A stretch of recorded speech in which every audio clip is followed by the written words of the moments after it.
எல்லா செயல்களுக்கும் மூலதனமா இருக்கிறதால தான் என்ன மூளைன்னு கூப்பிடுவாங்க. நீங்க சிந்திக்கிறது, தகவல் பரிமாற்றம் செய்யறது எல்லாம் என்னாலதான்.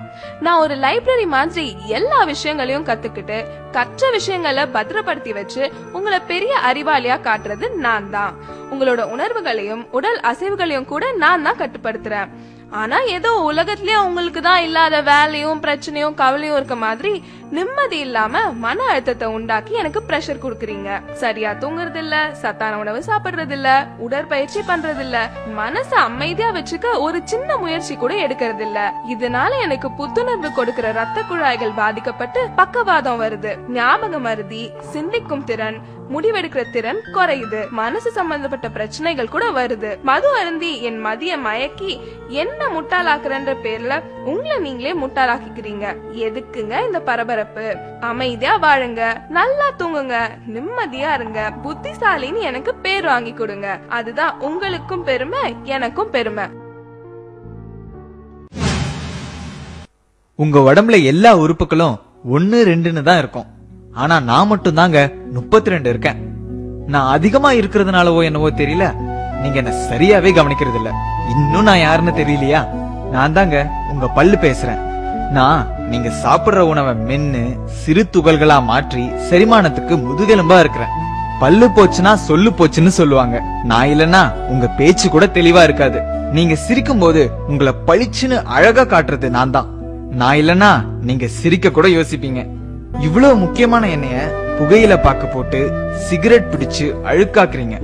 குளிர்பானம்ன்ற பேர்ல கண்டதையும் பிடிச்சு என்ன சொத்தையாக்குறீங்க. ஒரு நல்ல சாப்பாட்டை கூட ருசிச்சு சாப்பிட முடியாம பண்றீங்க. இனிமேலாவது என்னுடைய கஷ்டத்தை புரிஞ்சுக்கிட்டு கொஞ்சம் இதையெல்லாம் தவிர்க்கிறீங்களா? நான் என்னோட வேலையை சரியா செய்யற வரைக்கும் தான் உங்களை எல்லாரும் பேர் சொல்லி கூப்பிடுவாங்க. நான் என் வேலையை நிறுத்திட்டா என்னதான் உங்க அப்பா அம்மா அழகான பேர் வச்சாலும் அத மறந்துட்டு பிணம்னு சாதாரணமா சொல்லிடுவாங்க. அவ்வளவு முக்கியமான ஆளு யாருன்னு பாக்குறீங்களா? நான் தாங்க உங்க நுரையீரல் பேசுறேன்.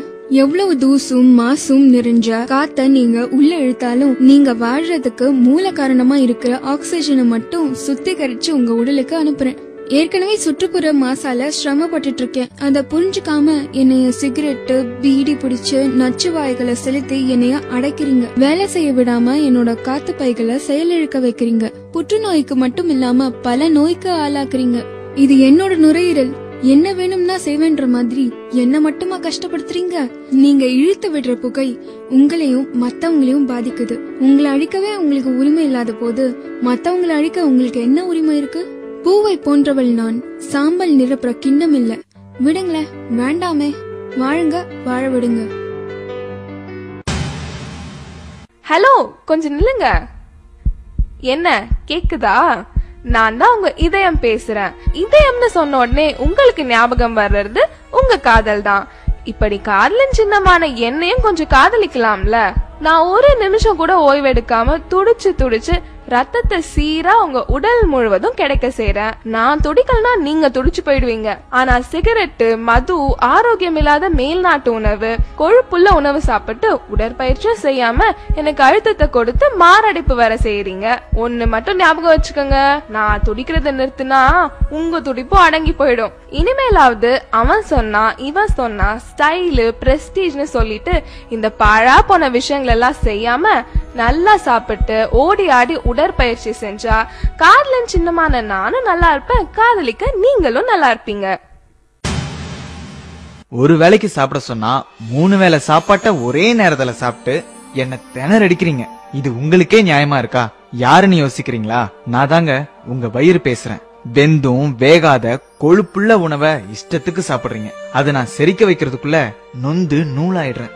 செரிமானத்துக்கு உதவி பண்றேன்ற பேர்ல கேஸ் நிறைஞ்ச குளிர்பானங்களை குடிக்கிறீங்க.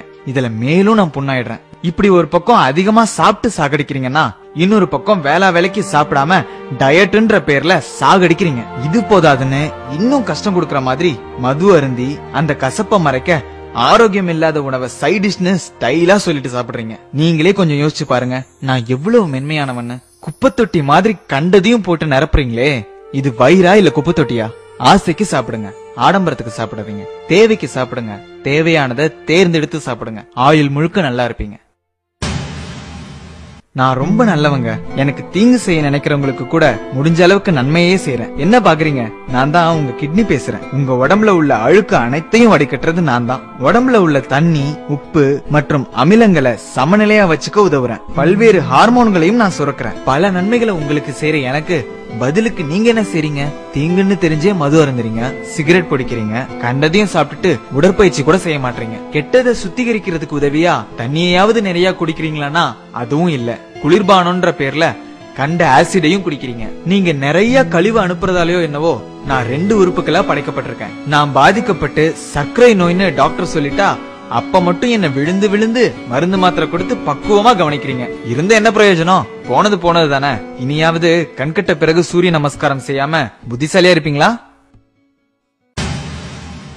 நான் ஒரு சுத்திகரிப்பு ஆலை, ஒரு சேமிப்பு கிடங்கு. பல வேலைகளை ஒன்னா செய்யறேன். யாருன்னு பாக்குறீங்களா? நான் தாங்க உங்க லிவர், அதாங்க கல்லீரல். உங்களுக்கு எங்கேயாவது அடிபட்டுச்சுன்னா ரத்தம் வெளியே போகாம உரைய வைக்கிறது நான் தான். நீங்க சாப்பிடுற எல்லாத்தையும் செரிக்க வைக்கிறதும் நான் தான். உங்க ரத்தத்தை சுத்திகரிச்சு உங்களுக்கு தேவையான சக்தியையும் நான் சேமிச்சு வைக்கிறேன். இது மட்டும் இல்லாம பல விட்டமின்களையும் மினரல்களையும் கூட நான் தான் சேமிச்சு வைக்கிறேன். மது குடிக்கிறதாலையும் கண்ட குளிர்பானங்களை குடிக்கிறதாலையும் பதப்படுத்தப்பட்ட ஆரோக்கியம் இல்லாத உணவை சாப்பிடுறதாலையும் என்னோட சுத்திகரிக்கிற திறமை இழந்து புற்றுநோய்க்கு கூட ஆளாகிறேன். 100 ரூபாய் டாக்டருக்கு ஃபீஸ் கொடுக்க கஷ்டப்பட்டுட்டு சின்ன சின்ன பிரச்சனைகளுக்கு எல்லாம் நீங்களே பெரிய டாக்டர் மாதிரி மருந்து மாத்திரை வாங்கி சாப்பிடுறீங்க. இதுக்கு பதிலா எனக்கு விஷத்தையே கொடுத்துடலாம். 100 ரூபாய் மிச்சம் பிடிக்கிறேன்னு 500க்கும் மேற்பட்ட வேலைகளை செய்யற என்ன கஷ்டப்படுத்தி நீங்களும் பல ஆயிரங்களை இழக்கிறீங்க. நான் எனக்காகவா சொல்றேன்? உங்களுக்காக தானே சொல்றேன். கொஞ்சம் காது கொடுத்து கேளுங்க. இதுக்கு அப்புறமாவது என்ன கஷ்டப்படுத்த மாட்டீங்கன்னு நம்புறேன்.